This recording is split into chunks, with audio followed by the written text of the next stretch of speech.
Alright guys, part 2 tayo. Test drive na natin itong bike.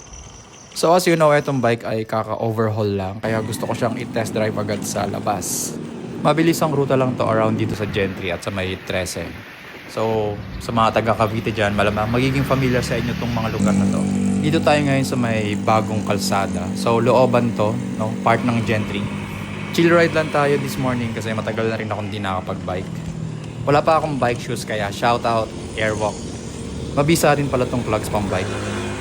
So ito yung main road papuntang Buena Vista. And then unahan pa, Manggahan na. 7 AM na netong time na to kaya medyo umiinit na kaya hinahapo na ako. Nga pala ang gamit kong jersey ay Santic Men and then Rock Bros na shorts. Tapos specialized na helmet. Right now approaching na tayo sa 13. So nakikita ko na yung arko. So far so good yung bike and we're about 24 kilometers na sa pag-iikot-ikot na to. Sa kabila ng maingay na highway, ito yung favorite ko na spot kasi ang payapa at tahimik dito. Ito nga pala yung bike ko, Mountain Peak Expert T4700. So Shimano Tiagra na siya, 10 speed, kaya okay na din. Hindi kamahalan but so far, reliable siya. Almost 1 year na to sa akin.